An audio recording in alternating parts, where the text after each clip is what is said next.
And so here we are, wanting you to understand who you are. You are source energy, and you were source energy before you came into this body. But the thing that most of you do not realize is that you were source energy before you came into this body, and the larger part of you still is. And that larger part of you is tending that vibrational reality that you have been creating all of the days of this physical life experience and even before. The intentions that you held are held as a vibrational basis. There's a vibrational basis of everything. And that's what man wants to call source. That's what man wants to call God. It is the culmination of all of that positive becoming over all of the beingness that we all have been or are being. So that non-physical part of you exists, and it has a point of attraction. Now, by that point of attraction, what we mean is that you is offering a vibration, and law of attraction is responding to that vibration. And since that vibration is all about love and all about what you are desiring, it's a point of attraction that is only what you would call positive.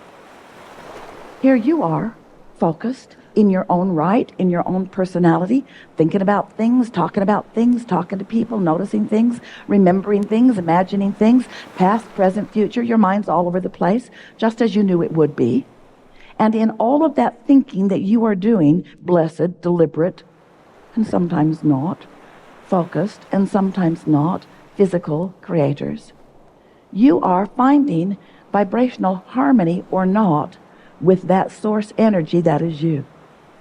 So when you launch the rocket that asks for more prosperity is being summoned to that vibrational point of view. But if you are not feeling happy about the idea of prosperity, if you are doubting it or suffering in not enough of it, if you're focused upon the absence of it, then without meaning to, you are holding yourself in vibrational discord with your own creation. And this is something that we want you to understand, because that is the only thing that ever gives you negative emotion. You think it's what somebody else is doing. That one's driving me crazy. That one is immoral. That one is doing wrong things. That one is bad in this way or this way or this way. But what's really happening is, whenever you feel negative emotion, you are out of vibrational sync with who you have become. It's important to understand that you will always be, we will all always be, in the state of perpetual becoming. You cannot hold it back. So, in continuing with Jerry's question and passionate desire about how thoughts are actually turned to things, we want you to understand these things. You live in a vibrational universe, and you are vibrational beings, and everything around you is too, which means you are broadcasting a signal which you can control. But you've got to have some sense of what the control is. In other words, do you gather together in large groups and take a consensus and then do that? That's not working out very well, is it? Ask the Republicans or the Democrats. They're all failing at it. Go into any church or synagogue. Is that the answer? Well, while there are nice things to be experienced there, as they pit themselves against one another, claiming the only right doing, that's not the answer to alignment. That's not what you came to experience. You came knowing that there would be diversity, that there would be a lot of difference around you. And you blessed that idea because you knew that out of it would come your clarity of what you, the Creator, chooses to create in this meaningful life experience that is you. So you were born with this sensitivity, these senses to translate vibration. Your eyes translate vibration, that's why you see. Vibrational interpretation. Eyes, ears, nose, fingertips, tongue, all vibrational interpreters. But you have an emotional center that is your true vibrational interpreter, because that interprets the variance between the source that you were when you were born and that you have added to ever since, that source energy, God being that you are, that vibration and the vibration of you. For example, you've asked for much more money, and that non-physical part of you stands in utter prosperity with endless knowledge about avenues for you to realize to turn those vibrations into dollars. You said to us, all right, Abraham, we accept that there's a vortex. All right. How do we get our money out of the vortex and into the bank? And we're going to talk about that all day here today. How do you get what you desire, what you have created? How do you turn it to something that is tangible for you? How do you make it manifest? How do you make it actualize? How do you get to see it? How do you get to enjoy it fully? And should you? The answer to that is unequivocally yes. You've come to create. You have come to turn your thoughts to things. You have come to experience the reality of this magnificent time and place. So, once you accept that you are a vibrational being, and once you accept that your emotions are letting you know the vibrational variance or harmony between what you've become and what you're doing right here, now you're off and running. Now you have guidance that will serve you all day, every day. We want you to know that the source within you not only knows and literally has become the liver of all that you have asked for, but your source, your inner being, also knows how to guide you along the path of least resistance, which is to say the path of most allowance, which is to say the path of least resistance, which is to say the path of most allowance, which is to say the path of least resistance, to guide you along the path of least resistance to what you desire.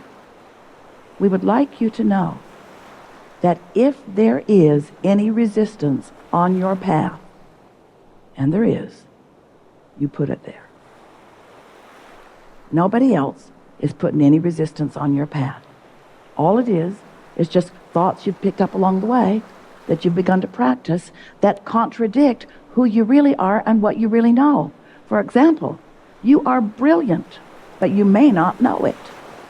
When you put yourself down and say, I'm inappropriate or I'm not good at that, I don't fit in, the reason that those words, that concept feels so bad to you is because it is so off from the reality of who you are.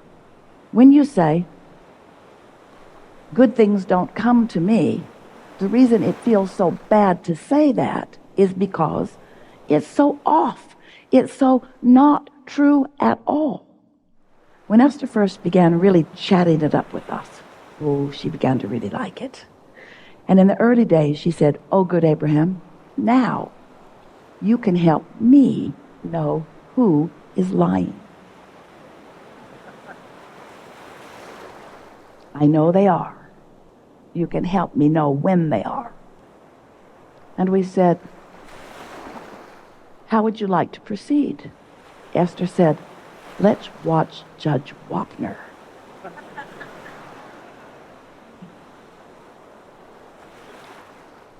So people came in and told their stories, very different stories.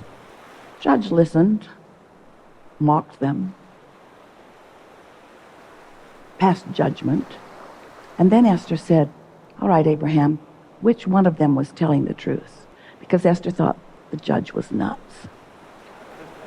Which one of them is telling the truth? And we said a better question is, which one of them believes what they are saying? Because in many cases, they were telling two entirely different versions of something, and both believed what they were saying. Well, that got Esther's attention, because she began to realize that there is no way of sorting out the rightness and wrongness of anything, because your perspective makes what you get from it uniquely your own. And so to try to convince others to hear your side of any story is really a futile and foolish way to go about life, because they all think something different, because there are not two vantage points that are the same. And the more you try to convince them of what your vantage point is, the more you get out of sync with who you really are. Because in that defending or justifying, you hold yourself vibrationally in discord. And so Esther said, well, then how do I know? And we said, it doesn't really matter if your opinion agrees with or disagrees with anyone on the planet.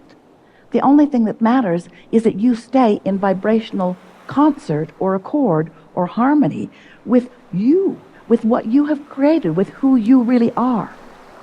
So that means you got to care about how you feel. That means you got to think your thoughts slowly enough that you can feel which thought is the bugaboo that you've just introduced. That means you have to become receptive to your own emotions and aware that anytime, every time, 100% of the time, no exception, that you feel negative emotion, you are out of sync with the whole of you, and you have put resistance on your path.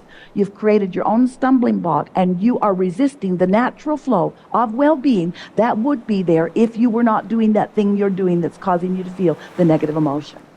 Don't you like knowing that? But there's stuff happening that you might be looking at. And when you look at something that gives you negative emotion, it's like holding that cork under the water. And for the time it's under the water, it does not feel good.